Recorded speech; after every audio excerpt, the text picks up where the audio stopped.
একই দিনে দুটো নিমন্ত্রণ, একদিকে একটি সাত বাড়ি, অন্যদিকে একটি গৃহপ্রবেশ।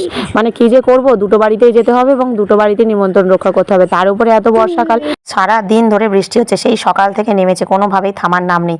এই অবস্থায় ছোট ছেলেটিকে নিয়ে আমাকে এখন বেরোতে হবে দুটি বাড়িতে।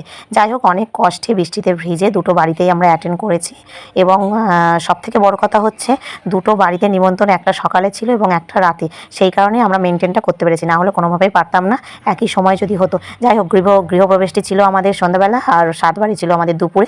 তো যাই হোক, আমরা ওখানে পৌঁছেছি এবং খাওয়া দাওয়া করেছি এবং ফেরার সময় খুবই বিপদে পড়েছিলাম। অনেক বৃষ্টি হচ্ছিল রাতের দিকে, জানোই তোমরা 25 তারিখ রাতে প্রচুর বৃষ্টি হয়েছে। তো এরকম অবস্থায় আমরা যাই হোক করে বাড়িতে পৌঁছেছি, কিন্তু খুবই কষ্টে। ফিরতে অনেকটা রাত হয়ে গেছিলো, প্রায় 11টার সময় বাড়ি ফিরেছি এবং দুটো বাড়িতে নিমন্ত্রণ রক্ষা করেছি।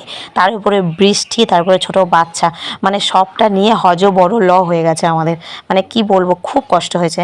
তাই বলবো, একই দিনে দুটো নিমন্ত্রণ না পড়াই ভালো, একই দিনে একটা নিমন্ত্রণ পড়ুক এবং পর পর দুদিন পড়লেও এতটা কষ্ট হতো না।